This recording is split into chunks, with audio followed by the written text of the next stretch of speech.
ఇల్లేగా, మా ఇంట్లోనే ఉన్నాను, హైదరాబాద్లో ఉన్నాను. సో నేను విన్నాను పొద్దున్నుంచి, నాకు ఫోన్లు రావడం జరిగింది. నేను కూడా వీడియో క్లిప్ చూశాను. మన మీడియా మిత్రులు చాలామంది నన్ను అడిగి క్లారిఫై చేసుకున్నారు. వాళ్ళ దాంట్లో రాలేదు నాకు తెలిసి. చాలా ఇట్లా శ్రీకాంత్ ఇలా బెంగళూరులో రేవ్ పార్టీకి వెళ్ళాడు, హేమ వెళ్ళింది, ఈ టైప్లో ఏవో వచ్చినాయి. నిజంగా నాకు నవ్వు వచ్చింది. ఇంట్లో వాళ్ళందరూ నవ్వుకున్నాం. ఇదేంటిది, మొన్న ఏమో విడాకులు ఇచ్చి పిచ్చేశారు నా భార్యతో, ఈరోజు ఏమో రేవ్ పార్టీలకి వెళ్ళాడు అని వచ్చేసినాయి.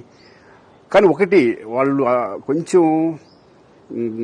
తొందరపడ్డంలో ఇది లేదనిపించింది. ఎందుకంటే వాడెవడో, అతను ఎవరో కానీ కొంచెం నాలాగా ఉన్నాడు. వాడు కొంచెం ఇలా కప్పుకొని, అది గెడ్డం ఉంది, బట్ ఇప్పుడు గెడ్డం నాకు లేదు అని, బట్ గెడ్డంతో నేను షాక్ అయ్యాను. ఇదేంటిది నాలాగా ఉన్నాడు ఏంటి అని నేనే షాక్ అయ్యాను. సో దయచేసి ఎవరు నమ్మొద్దు. ఎందుకంటే రేవ్ పార్టీలకి వెళ్లే కల్చర్ నాది కాదు, పబ్ కల్చర్ మనిషిని కాదు నేను. ఒక్కోసారి బర్త్డే పార్టీలకి వెళ్తాము, ఒకవేళ తెలియకుండా ఏదన్నా వెళ్ళినా ఒక హాఫ్ అన్ అవర్ నుండి వచ్చేస్తాను తప్పితే అటువంటి ఏమీ లేదు. రేవ్ పార్టీ ఎలా ఉంటుందో కూడా నాకు తెలియదు. సో దయచేసి ఎవ్వరూ ఈ విషయాన్ని నమ్మొద్దు. హ్యాపీగా నేను హైదరాబాద్లో ఉన్నాను, మా ఇంట్లోనే. ఇప్పుడు మా ఇంట్లో నుంచే నేను ఇది చేస్తున్నాను.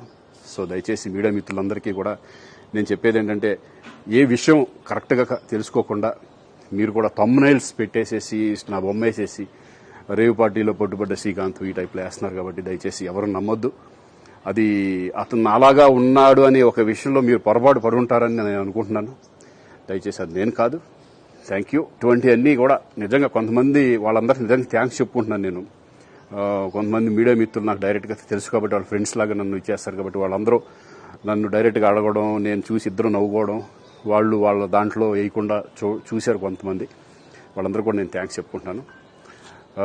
దయచేసి ఇవన్నీ నమ్మొద్దు.